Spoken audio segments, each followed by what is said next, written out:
오늘도 찰리형 시청 감사드려요. 구독, 좋아요 부탁드려요. 안녕하세요, 찰리브라입니다. 유럽의 정책 방향성을 좌우할 프랑스 대선이 끝났죠. 끝나서 이제 당선자가 이제 누군지 이제 향방이 가려져서 기존에 있었던 마크롱 대통령이 다시 5년 집권을 하기로 이제 결정이 됐어요. 그래서 마린 르펜이 이번에 탈락하긴 했는데 이번 대선에서 이제 중요한 건 뭐냐면 지난번보다 득표율 차이가 적어졌다는 거. 그것도 차이가 16.4%인가? 제가 기억하기엔 16.4%. 지난번에는 엄청나게 많이 몇십 프로 차이 났었거든요. 그래서 아마 2030년 내에는 분명히 뭔가 일이 생길 거고 유로에 관해서도 분명히 일이 생길 겁니다. 근데 이번에 마크롱 대통령이 다시 이제 재선에 이제 당선되면서 우리가 봐야 될 게 뭐냐면 단기적으로 이번 선거의 주요 논리적 수혜자는 유로가 될 것이다. 유로는 지난 금요일 달러 대비 2년 만에 최저치를 기록하고 있었다. 그래서 진짜 중요한 쟁점이 뭐냐면 우리 가상자산 시장하고도 마찬가지로 그러나 다소 편안한 선거의 시장에 대한 부정적인 측면은 유럽의 인플레이션의 압력과 경제 둔화, 스태그플레이션 시나리오를 악화시킬 러시아 석유 금수 조치에 찬성하는 빠른 결정에서 비롯될 수가 있다. 왜냐면 마크롱이기 때문에. 마크롱은 원래 그랬잖아요. 기존에 러시아한테 부정적인 어떤 그 견해를 지속적으로 폈고 마린 르펜은 친러 정책의 성향을 띠고 있었죠. 그럼 이번에 이렇게 되면 이제 어떻게 될까요? 금수 조치에서 금수 조치 발표가 나면서 유가가 불안한 방향성으로 갈 가능성이 높죠. 참고로 5월 초에 유럽의 금수 조치 방향성을 결정할 거다. 회의가 있을 거다. 그런 얘기가 있었거든요. 그리고 제가 이제 지나가는 김에 이제 한마디 언급드리려고 하는데 중앙은행은 절대로 스태그플레이션이라는 언급을 안 한다고 제가 언급드렸잖아요. 근데 여기 보시면 이게 CNBC거든요. 근데 여기 스태그플레이션이라는 언급이 있죠. 그러니까 제 말이 맞는 거예요. 인플레이션이 있고 경기는 침체되고 있는 현재의 상황. 돌파구가 과연 뭘까요? 여기서 금리 인상을 하는 게 연준에서 금리 인상을 무조건적으로 하는 게 그냥 해결책일까요? 단지. 그리고 이스라엘, 미국 달러 보유를 축소했다. 이스라엘은 전통적으로 친미 국가 중에 친미 국가예요. 특히나. 근데 달러 보유를 축소했다. 2060억 달러 보유고에 중국 위에나를 추가했다. 생뚱맞은 얘기죠. 기존에 준비 통화로 이스라엘은 중국 위에나를 추가하지 않았었어요. 그래서 기사를 읽어보면 이스라엘 중앙은행은 10년이 넘는 기간 동안 외환 보유고를 가장 많이 재할당했다. 그래서 재편성했다. 그들은 중국 위에나, 일본 엔화, 캐나다 및 호주 달러를 위한 공간을 마련하기 위해 미국 달러와 유로에 대한 준비금을 삭감할 것이다. 줄여나갈 것이다. 2022년 할당은 미국 달러의 몫을 66.5%에서 61%로 낮추고 유로의 몫은 30.8%에서 20%로 10년 만에 가장 낮습니다. 반면 파운드화는 2.7에서 5%로 2021년 점유율의 거의 2배를 차지할 거다. 그리고 신규 추가 할당은 엔화를 추가시켜서 5%, 그리고 캐나다 및 호주 달러가 각각 3.5%, 그리고 위엔화를 2% 차지할 걸로 예상한다. 여기서 이제 많은 걸 우리가 볼 수 있고 또 하나 이제 IMF에서 하나를 발표를 했는데 국제통화기금에 따르면 세계 외환보유고에서 미국 달러가 차지하는 비중은 25년 만에 최저 수준입니다. 점진적으로 계속 내려가고 이 화살표를 보세요. 이게 급격하게 꺾이진 않아요. 왜냐면 기존에 거의 100년간 달러는 기축통화 자리에 있었고 세계에 있는 많은 국가들도 달러를 가장 많이 외환보유고에서 보유를 하고 있었던 건 사실이에요. 근데 지금 현재 이런 친미 국가 중에 친미 국가인 이스라엘이 이런 식으로 한다는 얘기죠. 과연 그게 뜻하는 게 과연 뭘까요? 교역량도 줄여나가기 시작한다는 얘기예요, 사실.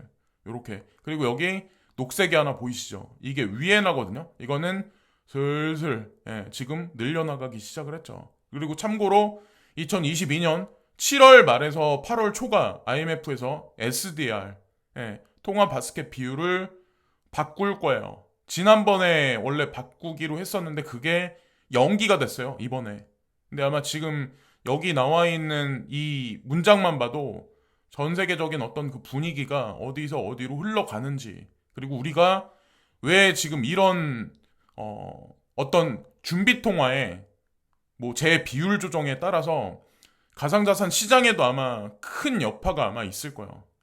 지난 100년간 사람들은 달러를 외치면서 미국을 추앙하고 막 그랬었죠. 근데 지금 현재는 이제 점진적으로 많은 아마 바뀌는 스탠스가 있지 않을까. 이스라엘 말고도 다른 국가들도 마찬가지로. 그리고 여기 제가 이제 지나가기 전에 이제 한 가지 언급드리려고 하는데, 그냥 눈앞에 있는 내가 산 코인이, 내가 산 뭐 비트코인 됐건 이더가 됐건 뭐가 됐건 무슨 코인이 됐건 시세만 보면 보이는 게 없어요. 근데 제가 시사적인 얘기를 자꾸 하고 전체 흐름이 지금 준비 통화는 어떻게 되고 기축 통화는 지금 어떻게 되고 미국은 어떻고 중국은 어떻고 이런 얘기를 자꾸 하는 이유가, 그게 이제 퍼즐 조각이 하나하나 쌓이기 시작을 하면 어느 순간 이 전체 그림판에 북극이 있는 거고 거기 북극곰이 자기 새끼곰하고 있는 거고 물고기를 잡으러 가는구나 라는 거를 유추를 할 수가 있거든요. 근데 그냥 단편적인 뉴스만 보고 단편적인 어떤 그 시각밖에 없으면 이 전체 그림 판세를 볼 수가 없어요.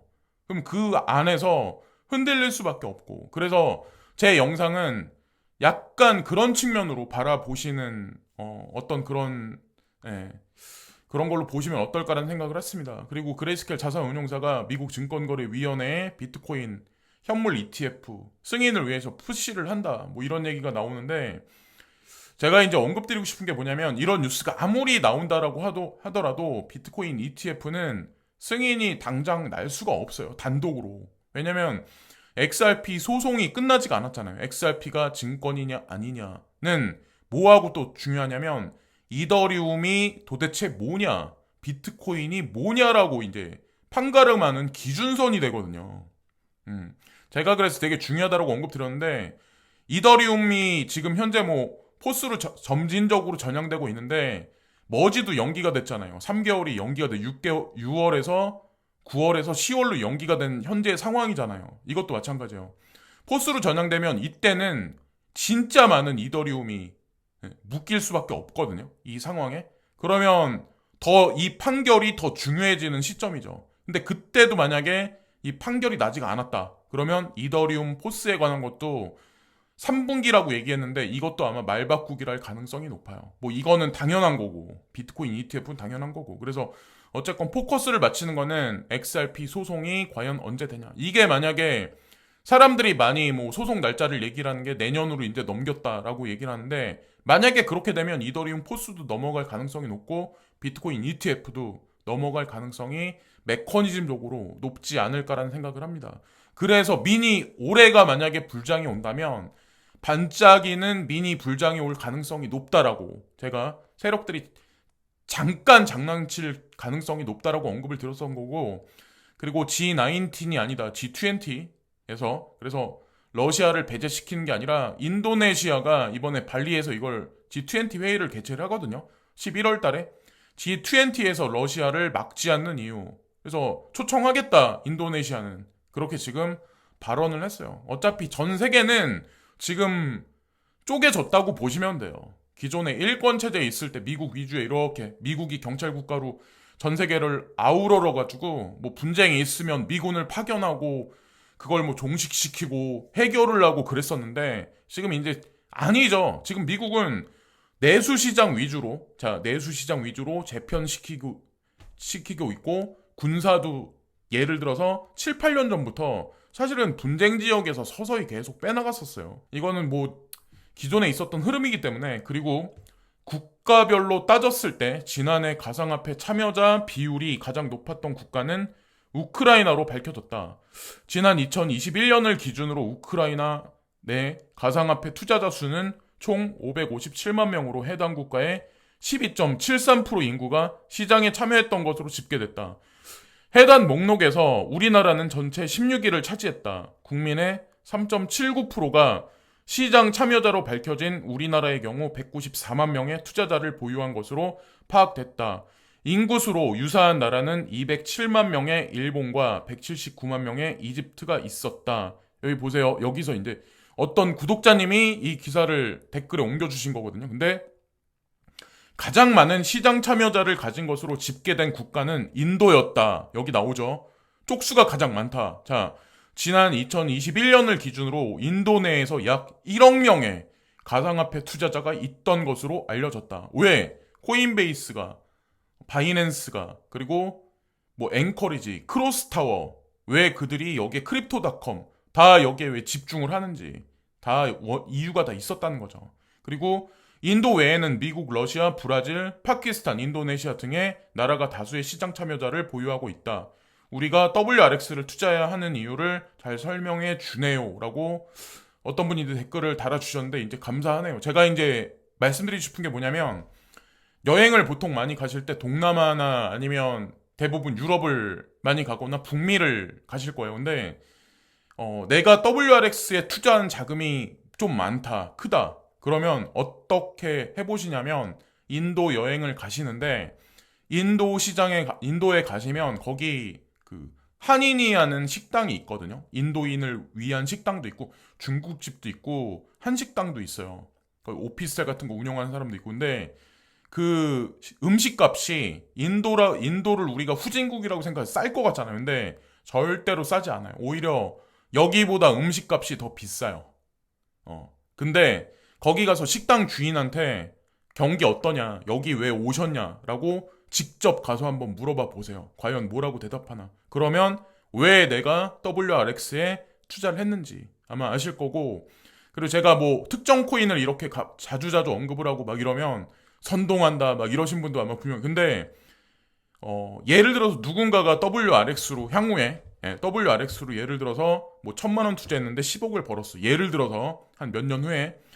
그러면 제가 그분한테 당신 돈 벌었으니까 나한테 돈 주세요. 이렇게 할 수 있는 자격이 있을까요? 그러니까 각자의 마지막 판단과 주관에 따라서 모든 것을 행해야 된다라고 저는 생각합니다. 저 뭐 레퍼럴을 제가 채널에다 걸어놨나요? 제가 뭐 없어요. 예. 그냥 여러분들 고맙다. 그냥 광고 시청 한 편 해줘야 되겠다. 예, 이 친구는 그냥 그런 걸로 그냥 이 채널은 유지되는 거지. 다른 거 일절 없어요. 현재 상황이. 제가 뭐 어쨌든 그렇다는 거 그냥 지나가는 김에 언급 드리는 거고. 미국 연준에서는 금리 인상을 해서 돈을 줄이겠다. QT를 한다. 뭐 채권 매입 축소를 한다. 이런 얘기.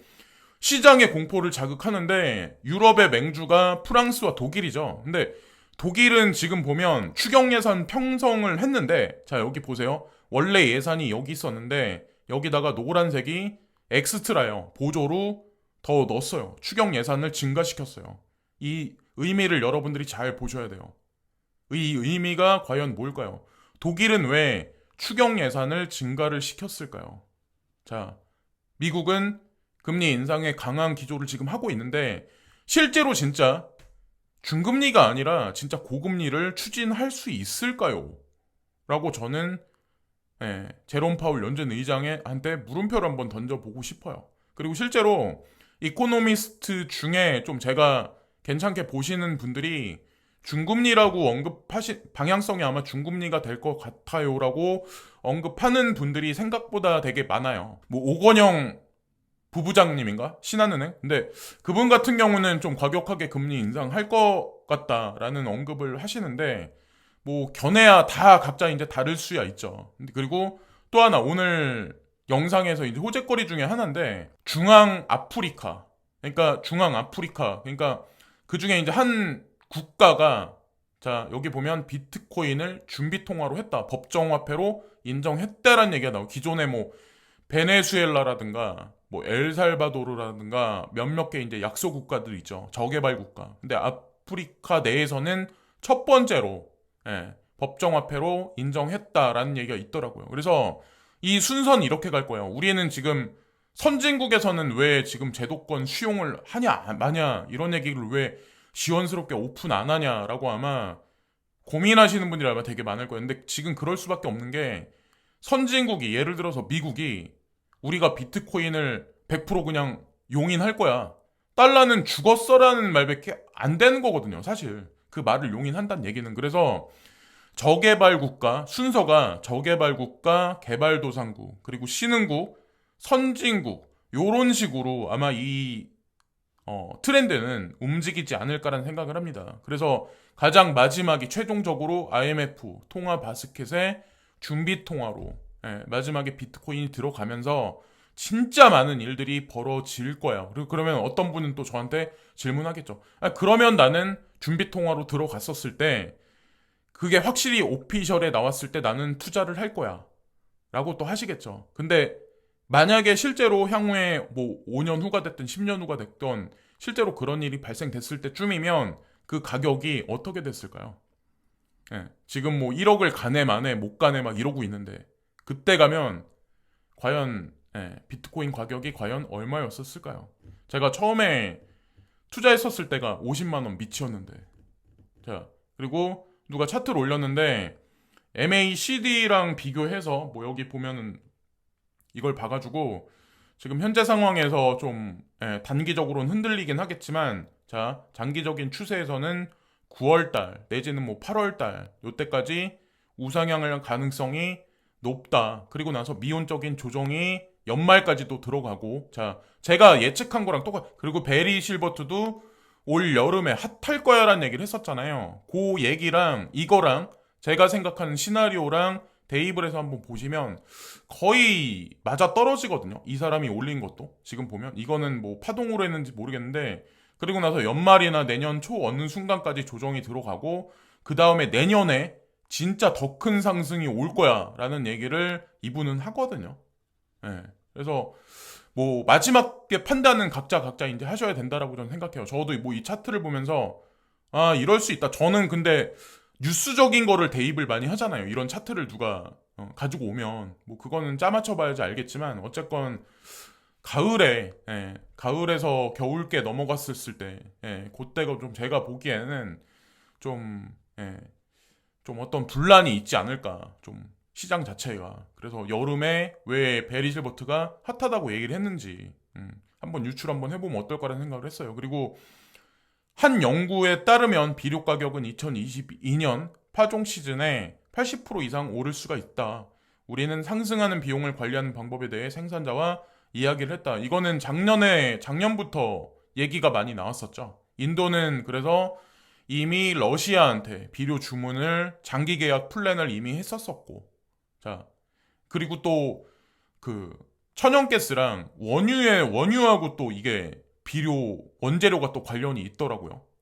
요소수도 마찬가지로 그런 게 다 관련이 있더라고요. 그래서 친하게 지낸 이유가 인도 입장에서 그런 게 다 있었구나라는 생각을 하나 했고 자영업 하시는 분들은 코로나가 언제까지 자유일까 여기에 포커스를 맞추시면서 영업 활동을 해보시는 게 좋지 않을까라는 생각을 해요. 그러니까 지난 3년 동안 계속해서 이제 우리가 마스크를 끼고 막 이랬었는데 조만간 5월 초가 되면 마스크 해제에 관해서도 아마 뭐라고 언질이 있을 거예요. 오늘부터 다중이용 시설 그러니까 극장이나 이런 데서 우리가 식음료를 먹을 수가 있거든요. 그게 의미하는 바를 여러분들이 또 보셔야 되고 5월 초에 실제로 실외에서 마스크가 해제된다는 얘기는 사람들 마음도 엄청나게 풀어질 거고 돈 소비도 많이 보복 소비도 많이 늘어날 가능성이 높죠. 지금 뭐 중국의 봉쇄 얘기만 보면 이게 그러니까 인과관계가 없는 것 같은데 제가 항상 말씀드리죠. 글로벌 리스트들은 항상 한국 시장을 항상 샘플링해서 첫 번째 타겟으로 만든다. 그래서 지금 보고 있는 거예요. 글로벌 리스트들이. 시장을 과연 어떻게 움직여야 될지.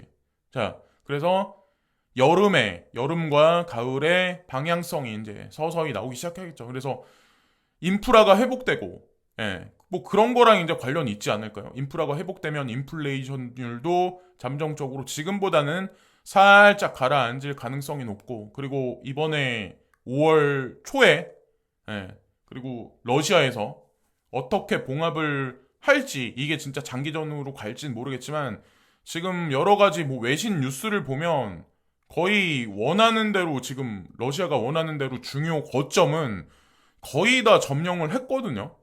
더 이상 전쟁을 길게 끌어봐야 겨울도 이제 더 없는데 이제 봄이잖아요. 자, 가스관 잠근다 하면은 그 약발도 슬슬 덜 먹힐 텐데 어느 정도 그냥 봉합을 하는 게 좋지 않을까라는 생각을 하고 인플레, 자 인플레이션도 마찬가지고 그리고 인플레하고 우리는 중금리 기조랑 그냥 인류는 그냥 가는 거다라는 생각을 합니다. 그러니까 중금리라고 제가 여기 써놓은 이유는 고금리를 하면 시장 자체에 리세션이 올 수밖에 없어요. 폭락 장세가 올 수밖에 없어요. 근데 미국에서 지금 중간선거 연말에 바이든 대통령의 중간선거도 있는 지금 현재의 와중에서 글쎄 그게 연준에서 그게 과연 쉬울까라는 생각을 하게 됐고 그리고 여기 보면 하베노라고 탈중앙화 거래소거든요. 근데 이거는 보면 모네로 기반이에요. 모네로 기반. 모네로랑 토르라고 되어 써있더라고. 토르 체인인지 모르겠는데 모네로 기반 탈중앙화 거래소인데 거기에 이제 이번에 비트코인, 이더리움, 비트코인 캐시, 라이트코인, 지캐시 상장시켰어. 뭐 이런 얘기가 있더라고. 그래서 이것도 그냥 참고적인 관점으로 보시면 되고 자 어떤 분이 저한테 이제 양자 컴퓨터가 이제 실제로 출시가 되면 가상자산 시장이 무너지는 거 아닌가 이게 암호가 다 해석돼가지고 그냥 이게 다 의미 없게 되는 게 아닐까라고 이제 저한테 언급해 주셔가지고 제가 이 선생님한테 양자 컴퓨터 얘기는 BTC 50만 원대도 나왔었어요. 당장 걱정하실 문제는 아닌 것 같아요라고 선생님한테 이제 언급 드렸거든요. 근데 이 얘기는 실제로 여러분들이 구글링 해보시면 아시겠지만 양자 컴퓨터 때문에 가상자산은 0으로 될 거야. 다 그렇게 될 거야라고 기사는 그런 기사가 과거 몇 년간에 계속 걸쳐서 나왔었어요. 뭐 그렇게 따지면 피델리티라든가 특히 이제 블랙록이라든가 이런 블랙록의 뭐 레리핑크라든가 이런 분들이 가상자산 시장의 간접 투자 상품이라든가 ETF에 관해서 왜 집중해서 왜 그런 식으로 계속 움직이고 돈을 본인들도 투자를 했었을까요? 그렇게 한번 질문을 한번 던져보고 싶네요. 그래서 이 선생님이 항상 감사하게 잘 듣고 있습니다. 저야말로 진짜 감사하죠. 코인 시장뿐 아니라 금융시장, 실물경제 시장 전반에 대한 이해가 약간은 좋아진 듯합니다. 학부, 대학원에서 경제학을 공부했고 직장생활과 사업을 하면서 50대 중반이 되었지만 투자 시장에 대한 이해가 정말 부족했음을 인지하게 되었습니다. 언젠가 찰리님이 ENTJ라는 말씀인 듯 들었습니다. 저는 ENTJA예요. 그래서 스트레스를 거의 안 받아요. 주변 환경에. 제가 생각하는 바에 관해서. 그래서 뭐 전형적인 ENTJA라고 이제 보시면 돼요. 나무보다는 숲을 보려 하고 단기보다는 장기 추세에 초점을 맞추고 계시다는 인상을 늘 받았습니다. 그래서인지 미래를 맞추는 일은 어차피 5대5 확률이지만 현재 시점에서 찰리님 말씀에 늘 고개를 끄덕이게 됩니다. 한 가지 여쭙고 싶은 게 있는데 미래의 양자 컴퓨터가 개발되고 보급되면 가상자산 시장을 비롯한 블록체인 기반의 기술과 산업이 위협을 받을 수 있다는 이야기를 많이 들었습니다. 정말 양자 컴퓨터가 개발되면 블록체인 암호화가 해독되고 해킹되어 가상자산 시장 자체가 소멸할 수 있다고 생각하시는지요? 절대로 노죠. 이미 거대 자본 세력이 이 판을 새로 키우고 있어요. 과연 이거 말고 세수 창출을 할 수 있는 데가 과연 뭐가 될까요? 전 세계 인구는 기하급수적으로 줄어들고 있는데 일본을 보시면 아실 거예요. 일본 지금 성장 단계인가요? 저성장 단계인가요? 아베노믹스부터 해가지고 그게 끝나고 나서 지금도 돈을 계속 풀어대는데 노인 인구가 늘어나고 노인은 움직이지 않고 자 저출산에다가 거기 젊은이들은 희망이 없고 자 어떻게 될까요? 그러면 뭔가 새로운 뭔가가 필요하다는 거죠. 그 마지막이 아마 가상자산 시장일 거예요. 확률상 저는 그게 100%라고 생각합니다. 오늘도 지금까지 시청해주신 많은 분들께 고개 숙여 감사드리고요. 오늘 하루도 좋은 하루 되세요. 감사합니다. 오늘도 찰리 형 시청 감사드려요. 구독, 좋아요 부탁드려요.